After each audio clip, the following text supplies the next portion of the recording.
The worst moment of Patricia Vance's life didn't happen with a scream. It didn't happen with a shattered wine glass or a dramatic slap in the middle of a crowded restaurant. It happened in the hushed lavender, scented silence of Maison Blanche, the city's most exclusive bridal salon, while she was staring at her own reflection in $20,000 of hand-stitched Italian lace. Patricia smoothed the silk over her hips, admiring the way the ivory fabric caught the afternoon light at 29. And as one of the city's most sought after interior designers, she understood structure, foundation, and beauty. This dress was perfect. It was the architectural masterpiece she would wear to marry Edgar Sterling, the charming, golden-haired heir to the Sterling real estate empire, her college sweetheart, her partner of 5 years. It's breathtaking, isn't it? The voice came from the fitting room directly next to hers. The heavy velvet curtain separating them was drawn, but sound traveled easily in the quiet salon. Vaisha froze, her hands still resting on the bodice of her gown. It was Edgar's voice. Her Edgar. He was supposed to be at a board meeting across town. "Stop it, Edgar." A woman giggled, the sound breathy and low. "Somebody will hear us. Patricia's appointment is at 2. Patricia's blood turned to ice. That wasn't just any woman, that was Teresa. Her assistant, her best friend since design school.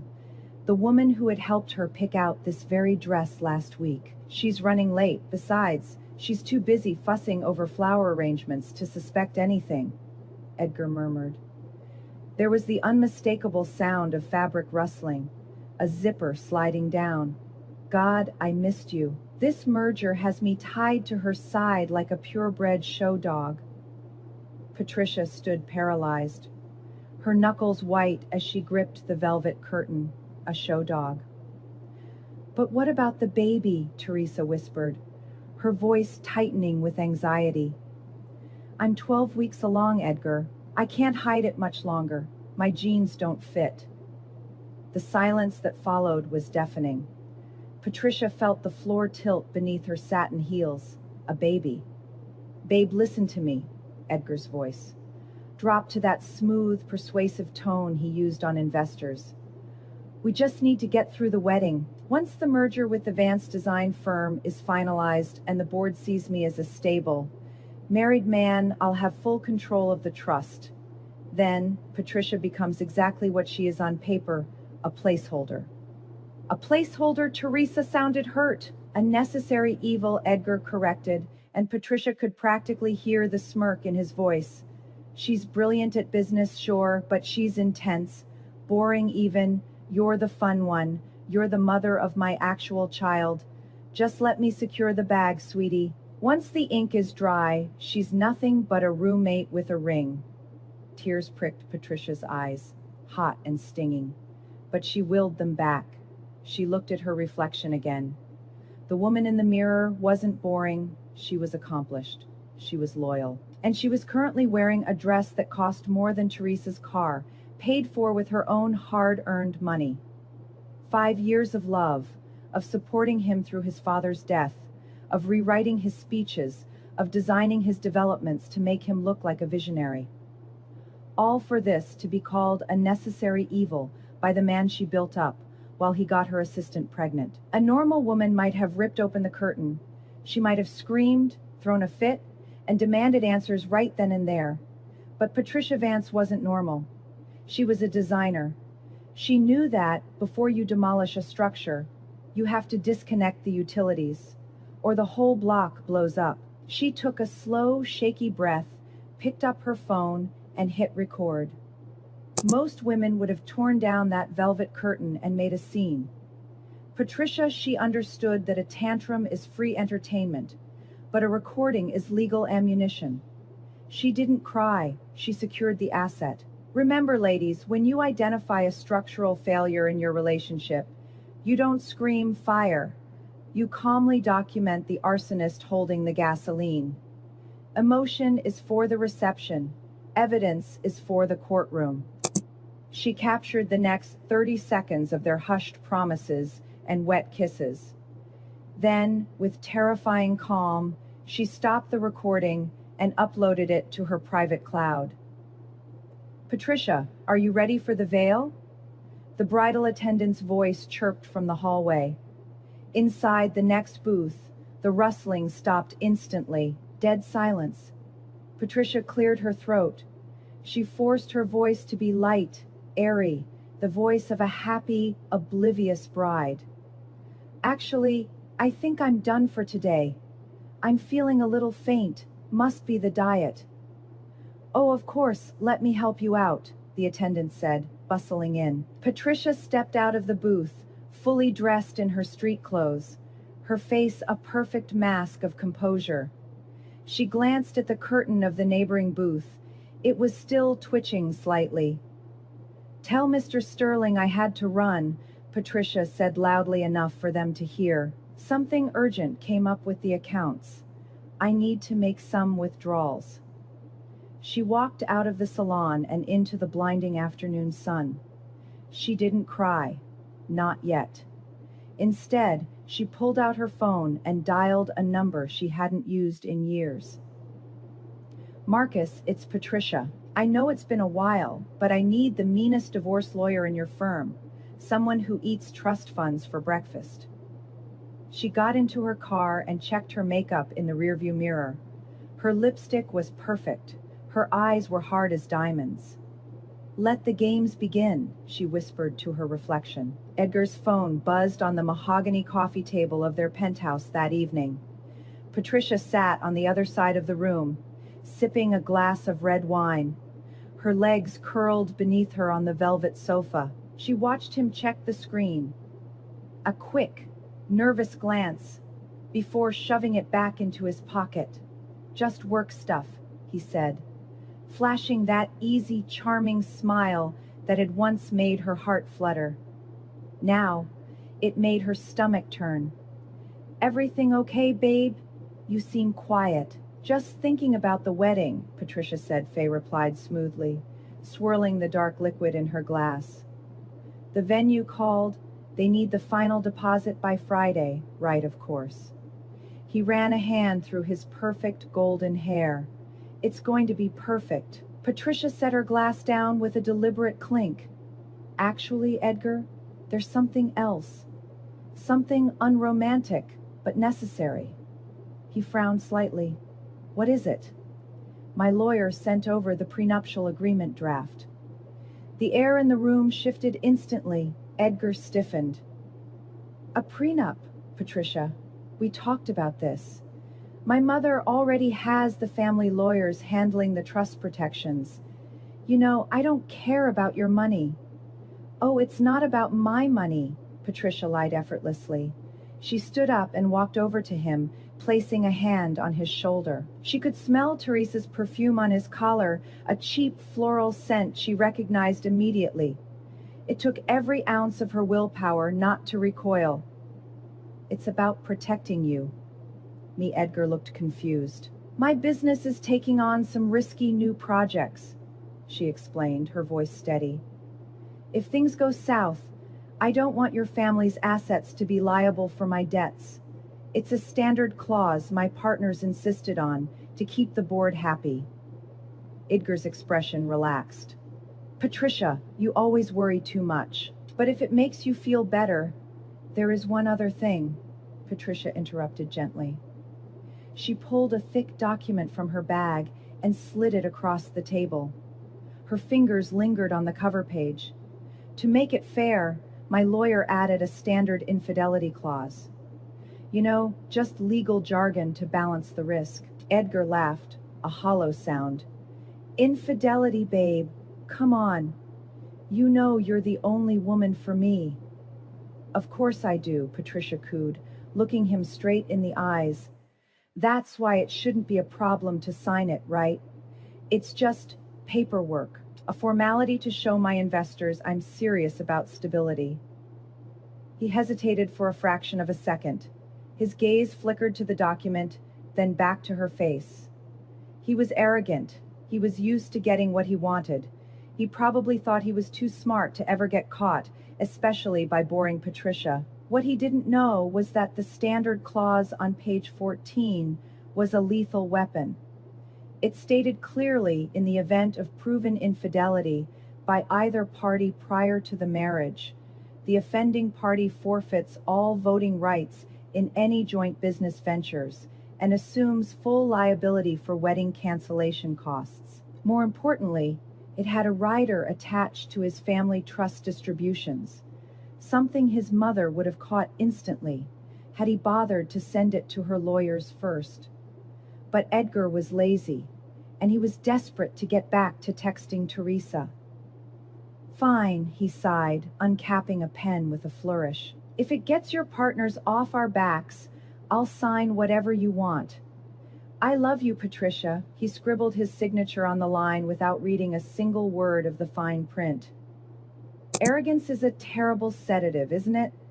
Edgar was so busy patting himself on the back for handling the boring wife that he signed his own death warrant with a smile. He thought he was signing a formality. He was actually authorizing a hostile takeover. Never underestimate a woman who reads the fine print while you are busy checking your texts. He didn't just sign a prenup. He signed a confession. Patricia watched the ink dry. It looked like a death sentence. There, he said, tossing the pen down. Happy, thrilled, she whispered. She picked up the document, her hands perfectly steady. I'll file this first thing in the morning. Just then, his phone buzzed again. He glanced at it and stood up abruptly. I have to take this call. It's the London office. Don't wait up. He walked out onto the balcony, closing the glass door behind him. Through the glass, Patricia watched him pull out his phone and dial. She knew exactly who he was calling. The London office was currently sleeping in a shoebox apartment in Queens, probably eating pickles and waiting for his attention. Patricia picked up her wine glass again. She walked to the window and looked out at the glittering New York skyline. The city was full of secrets, but tonight she held the most dangerous one of all. She took a photo of the signed document and sent it to her lawyer, Marcus. It's done, she typed. Start the clock. Her reflection in the window stared back at her, cold, elegant, and utterly terrifying. To our future, darling, she murmured the silence. The trap had clicked shut. Now, she just had to wait for him to step on the trigger. And knowing Edgar, he wouldn't be able to help himself.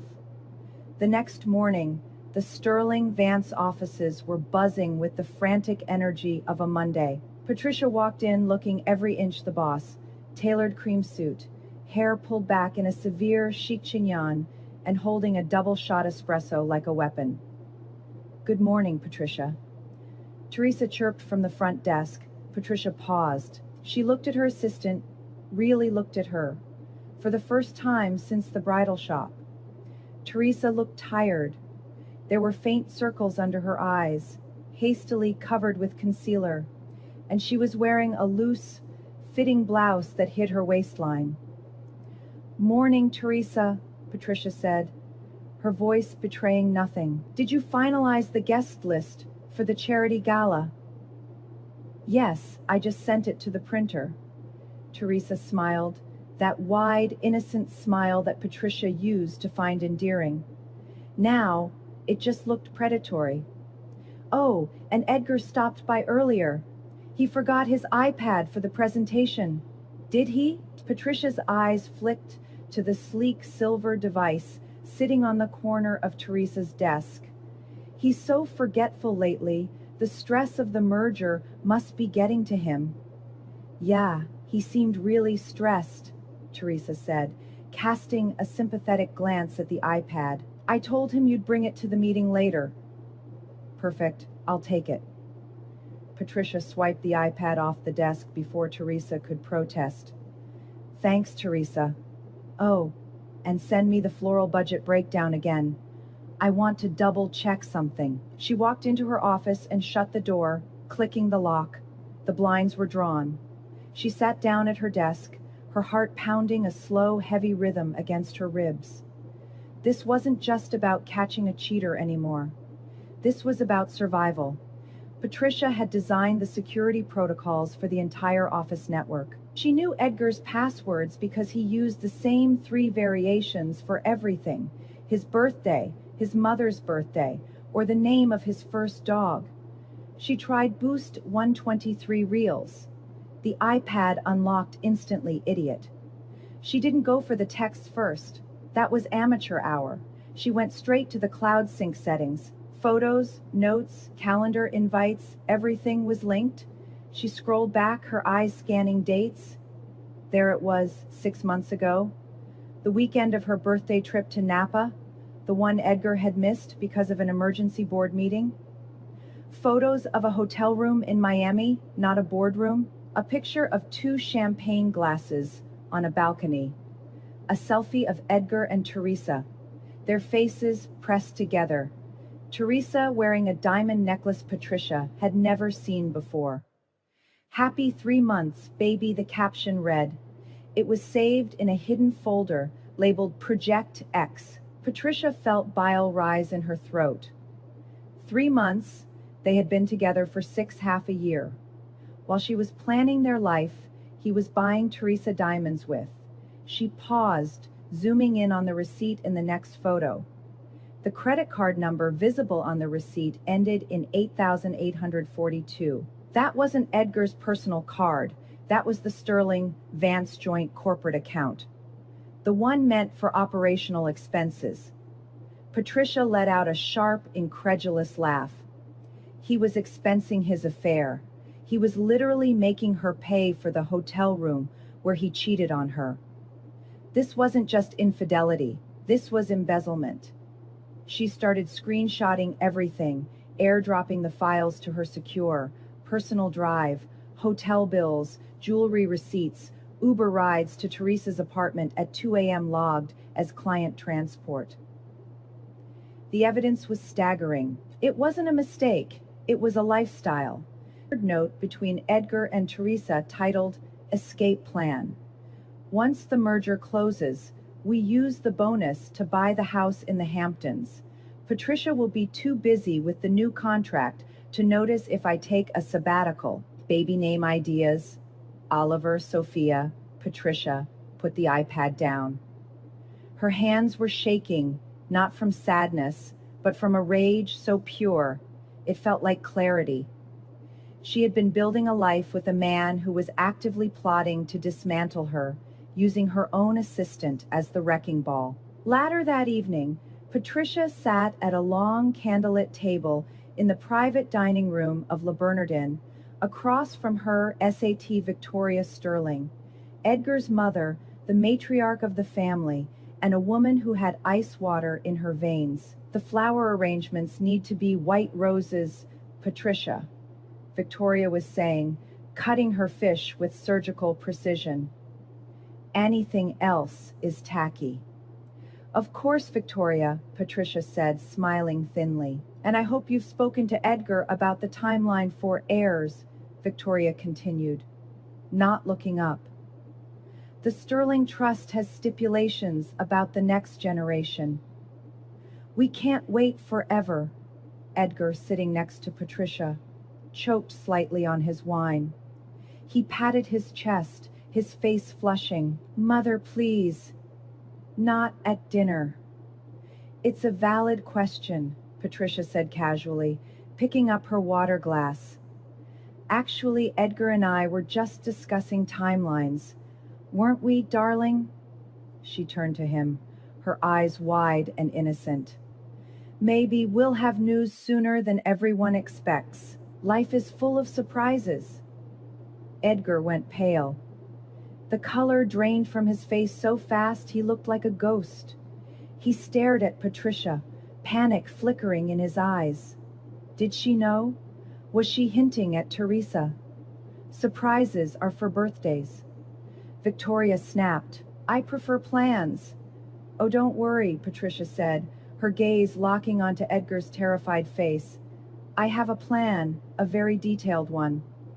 She took a sip of water, watching a bead of sweat trickle down Edgar's temple. I've been doing a lot of digging lately. You'd be amazed at what lies beneath the foundation if you look hard enough. The table went silent. Edgar looked like he was about to vomit. Is something wrong, Edgar? Patricia asked sweetly. You haven't touched your sea bass. I need to use the restroom, he stammered, practically stumbling out of his chair. As he fled the table, Patricia turned back to Victoria, who was watching her with narrowed, calculating eyes. He's been working so hard, Patricia said with a sigh. I worry he's taking on more than he can handle. Victoria hummed, her eyes sharp. Edgar has always been easily distracted. I hope you're keeping him on a tight leash, Patricia. Patricia smiled, a genuine, terrifying smile. Oh, the leash is tight, Victoria, and I'm about to yank it. The next day, the atmosphere in the office was brittle. Edgar was hiding in site meetings all day, cowardice masquerading as productivity. That left Teresa alone in the line of fire. At 4 p.m., Patricia pressed the intercom button on her desk. Teresa, can you come in, please, and bring the Sterling account reconciliations? Through the glass wall of her office, Patricia watched Teresa hesitate. The younger woman looked pale, her hand hovering over her stomach for a brief second before she grabbed a folder and walked in. Hey, Patricia, Teresa said, her voice trembling slightly. You wanted to see me. Sit down, Teresa. Close the door.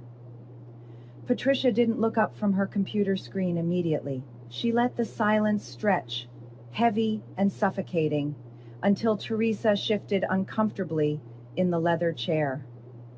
Finally, Patricia turned, clasping her hands on the desk. We have a problem, Patricia said softly. Is it about the flowers? Teresa asked, her eyes darting around the room. It's about the forensic audit I ordered this morning. Teresa stopped breathing.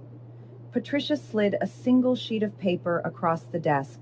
It was a breakdown of the expenses she had discovered yesterday, the hotel rooms, the jewelry, the client dinners that were actually room service for two. But Patricia had highlighted only one thing, user ID C. Daniels. The auditors found over $50,000 in unauthorized expenses properly logged under your administrative credentials. Teresa, Patricia lied smoothly. It was true that Teresa booked them, but Edgar had authorized them. Patricia just needed to twist the knife. Technically, this is grand larceny, corporate embezzlement.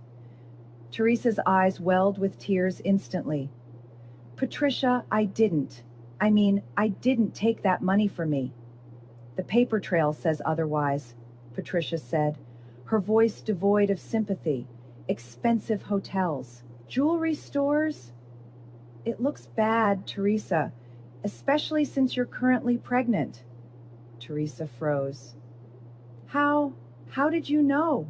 I have eyes, Patricia said coldly. Does Edgar know? Teresa nodded, tears spilling over.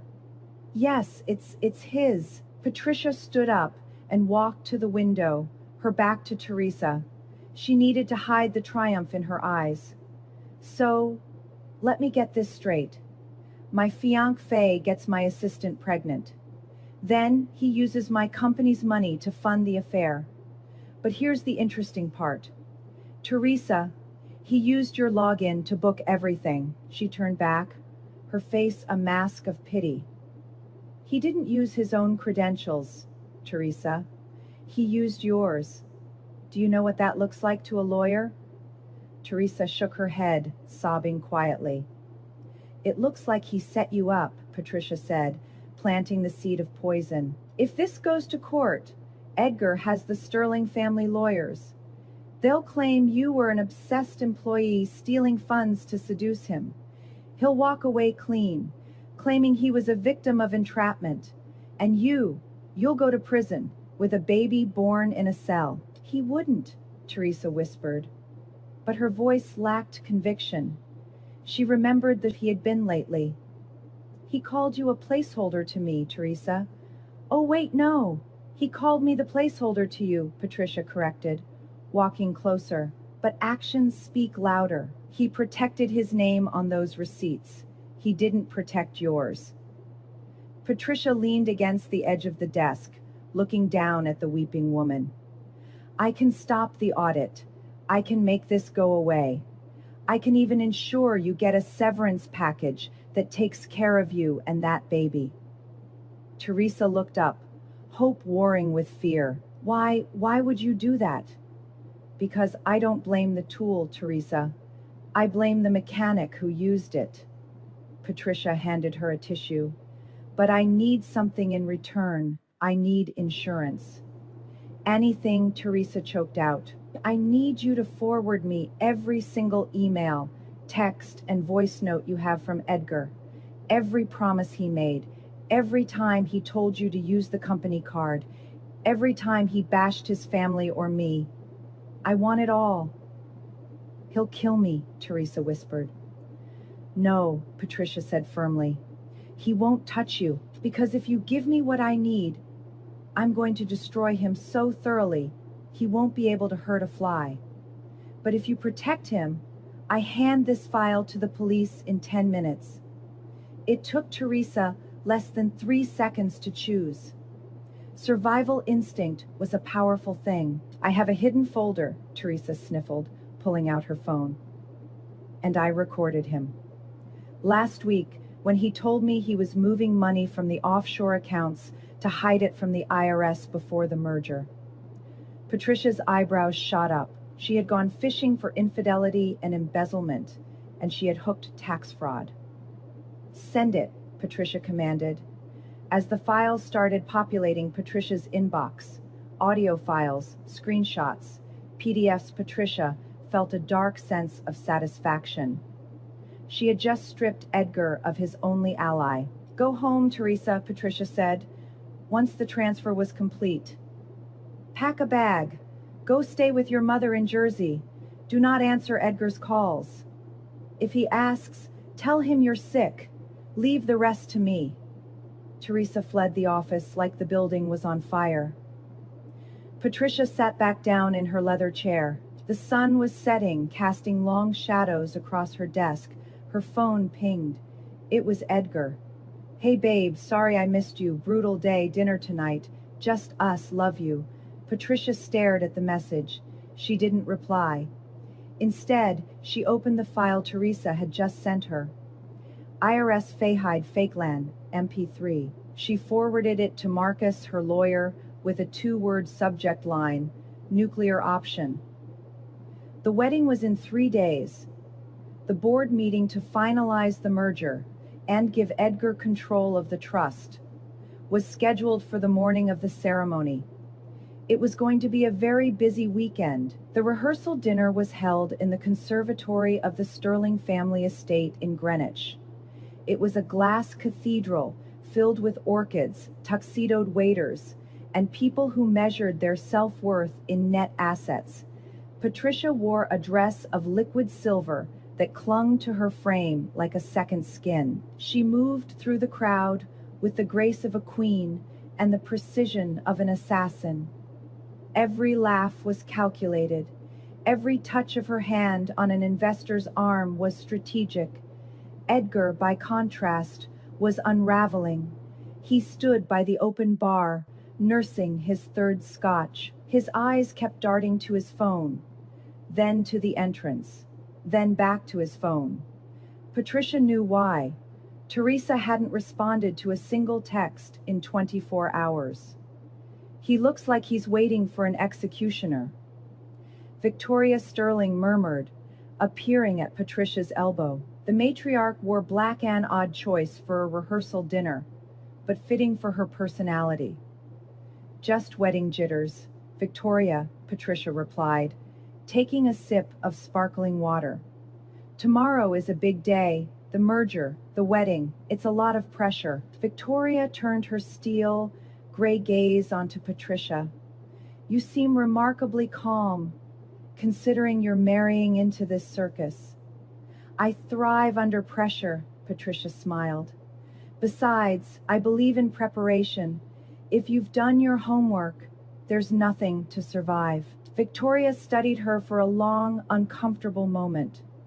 For the first time, Patricia saw a flicker of respect, or perhaps fear, in the older woman's eyes. Make sure he signs those merger documents correctly tomorrow morning, Patricia. If the stock dips because of his incompetence, I will hold you personally responsible.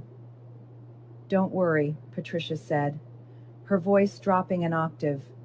I'm going to ensure Edgar gets exactly what he deserves. Patricia excused herself and glided toward Edgar. As she approached, he shoved his phone into his pocket, forcing a smile that didn't reach his panic-stricken eyes. Hey, beautiful, he slurped slightly. Have you heard from Teresa? I need the final head count for the reception. Oh, didn't I tell you? Patricia lied, picking a piece of lint off his lapel. She emailed me this morning. Poor thing comes down with a terrible viral infection. She's in the hospital, or was it her mother? Someone is very sick.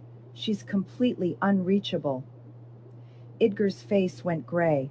Hospital. Yes, she said she'd be offline for at least a week. Shame she'll miss the wedding. Patricia patted his cheek. But don't worry about work, darling. I've handled everything for the board meeting tomorrow.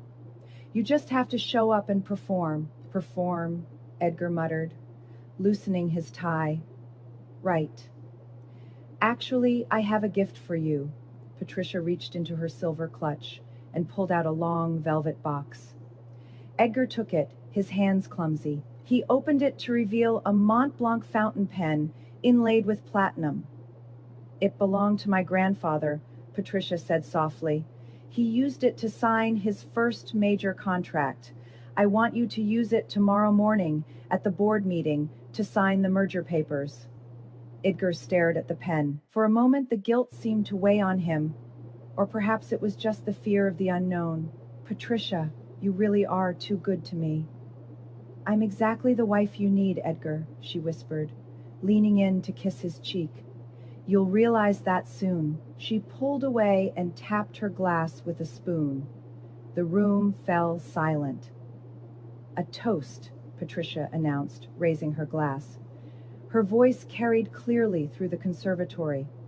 To Edgar, the man who taught me that love isn't just about emotion. It is about transparency. It is about trust. And most importantly, it is about consequences.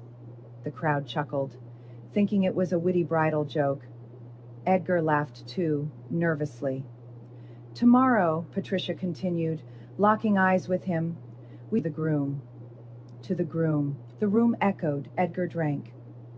Patricia didn't. The morning of the wedding, the sun rose over Manhattan, crisp and unforgiving. The board meeting was scheduled for 9 a.m. at the Sterling Vance headquarters. The wedding ceremony was at 2 p.m. Edgar arrived at the office looking like death warmed over. His skin was pasty, and he smelled faintly of mouthwash and fear. He walked into the boardroom, expecting to see the usual dozen faces of the board of directors. Instead, the room was packed. Not just the board. There were lawyers, lots of lawyers. Two men in dark suits sat in the corner. Patricia recognized them immediately as forensic accountants she had hired, but next to them sat three agents with federal badges clipped to their belts. And at the head of the table sat Patricia. She wasn't wearing white. She was wearing a blood-red power suit, her hair slicked back, looking sharp enough to cut glass. Patricia. Edgar stopped in the doorway, confused. What are you doing here? You're supposed to be getting ready. It's bad luck to see the bride before the ceremony. There isn't going to be a ceremony, Edgar, Patricia stated calmly. She didn't stand up. The room was deathly silent. Victoria Sterling sat to Patricia's right, looking like she had turned to stone. What are you talking about? Edgar laughed nervously, looking around the room for support. Is this a joke? Please take a seat, Patricia gestured to the empty chair at the opposite end of the long table. It felt miles away. Edgar sat. He looked at his mother. Mom. Victoria didn't look at him. She was staring at a dossier in front of her, her face pale. We aren't here for the merger vote, Edgar, Patricia began, clasping her hands on the table. We are here to discuss the immediate termination of your position as CEO and the dissolution of your trust fund status. You can't do that, Edgar snapped, finding a shred of arrogance. It was the deal. The deal was contingent on the prenuptial agreement, Patricia said. Specifically, the morality clause regarding infidelity. She pressed a button on the laptop in front of her. The large screen behind her flickered to life. A photo appeared, Edgar and Teresa in Miami. Then another, a receipt for a diamond necklace, a transcript of a text message. She's just a cash cow, babe. Once I get the trust money, she's gone. A collective gasp went through the room. Edgar froze, his mouth opening and closing like a fish. That is faked, he stammered. That is AI deepfakes. Is the voice recording fake too? Patricia asked. She clicked play. Edgar's voice filled the room, clear as day. Moved the $2 million to the Cayman Shell Company. Start booking the losses under Patricia's department. If the IRS comes looking, they'll look at her, not me. The silence that followed was heavy, suffocating, and absolute. Edgar looked at the agents in the corner. One of them stood up and adjusted his jacket. Edgar Sterling, the agent said, walking toward him. I am Special Agent Miller with the IRS Criminal Investigation Division. Patricia, Edgar pleaded, standing up, his chair scraping violently against the floor. Patricia, baby, please. We can fix this. I love you. Patricia watched him with the detached curiosity of a scientist observing a bug under a microscope. You don't love me, Edgar, she said, her voice devoid of anger. You loved the safety I provided, but you forgot one thing. She picked up the platinum fountain pen, the gift she had given him the night before, which was sitting on the table in front of her. You signed the prenup, she said, and because of the infidelity clause you triggered, your voting rights for this morning's meeting automatically transferred to me. She looked at the board members, all those in favor of terminating Edgar Sterling for cause and cooperating fully with the federal investigation. Every hand in the room went up. Even Victoria's Patricia smiled. Motion carried. As the agents moved in to handcuff Edgar, he looked at his mother, then at Patricia. He looked small, a child caught in a lie. Why, he whispered as they turned him around. Why did you let it go this far? Patricia stood up, smoothing the front of her red suit. She walked over to him, leaning close, so only he could hear. Because, darling, she whispered, I didn't just want to leave you. I wanted to beat you. This is the difference between a breakup and an eviction. Patricia didn't just want to walk away. She wanted to ensure he couldn't follow her because his legs and his bank accounts were broken. She turned the altar into a tribunal and proved that the only vow that truly mattered wasn't to love and to cherish, but to audit and to terminate. That, my dears, is how you clean house. She turned to the stunned room. Now, if you'll excuse me, I have a wedding to cancel and a company to run. News of Edgar Sterling's arrest hit the New York Post website before the handcuffs were fully secured. The headline was brutal. Vows and violations. Sterling heir arrested at own wedding rehearsal for massive tax fraud. But Patricia wasn't reacting to the news cycle. She was curating it. While Edgar was being processed at the federal courthouse, Patricia was standing in the center of the grand ballroom at the Plaza Hotel. The room was a masterpiece of white roses and crystal, filled with 300 of New York's elite who were currently murmuring in confused hushes. They had come for a wedding. They were stayed for the drama. Patricia stepped up to the microphone where the band was supposed to be playing their first dance. She had not changed out of her crimson suit. It was a stark, violent splash of color against the pristine white decor. "Ladies and gentlemen," her voice rang out, steady and amplified. The room went silent instantly. "I know you are all checking your phones," Patricia said, a dry smile touching her lips. "And yes, the rumors are true. There will be no wedding today." A ripple of gasps moved through the crowd. "However," Patricia continued, her voice gaining strength, "the merger between Sterling Industries and Vance Media was successfully ratified this morning. The company is stronger than it has ever been.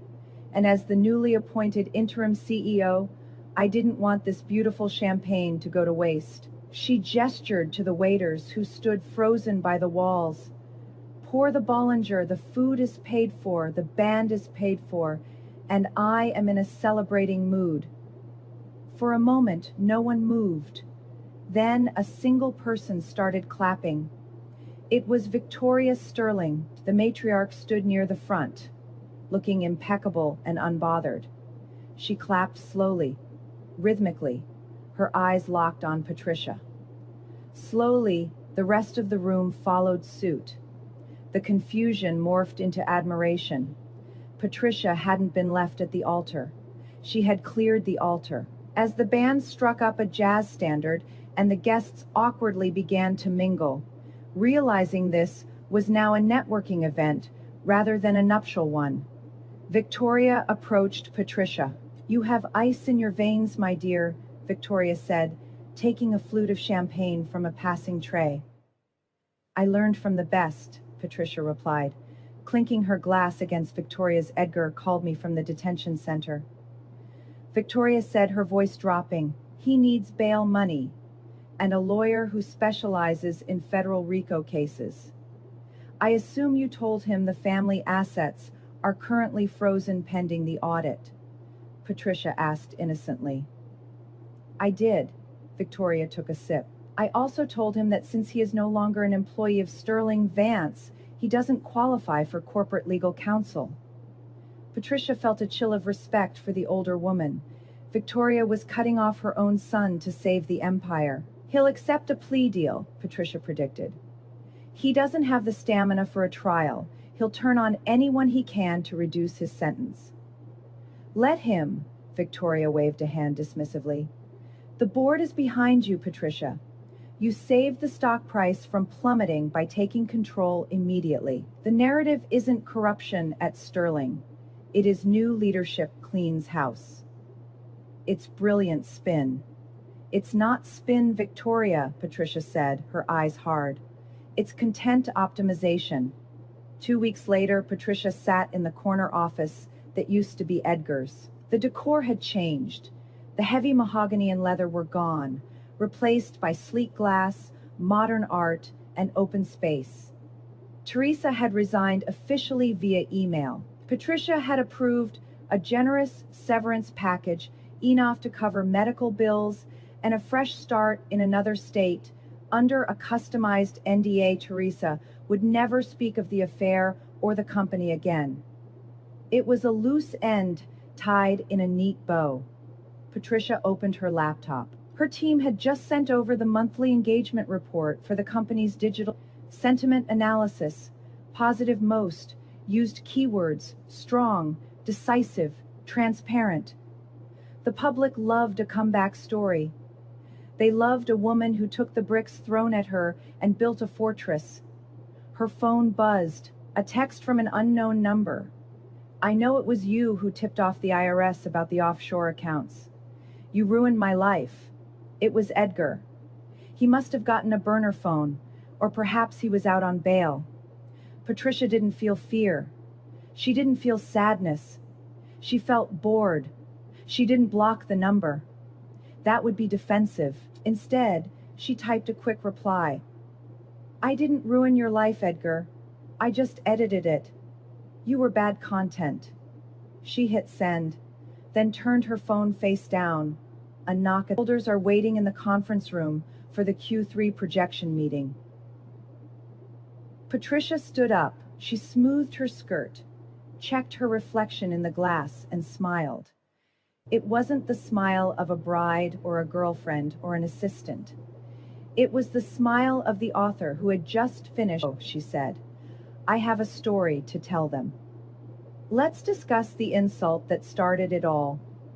Placeholder, Edgar called Patricia. A placeholder because she was stable, reliable, and frankly, the adult in the room. Men like Edgar mistake stability for boredom because they are addicted to the chaos of their own making. They think the woman who organizes the floral budget is uninspiring until the IRS comes knocking. Patricia proved that the placeholder is actually the one holding the pen, and the one holding the pen writes the ending. She didn't ruin his life. She just edited him out of the script because he was a poorly written character. So I wanted or too serious by a partner who was actually just disorganized and reckless.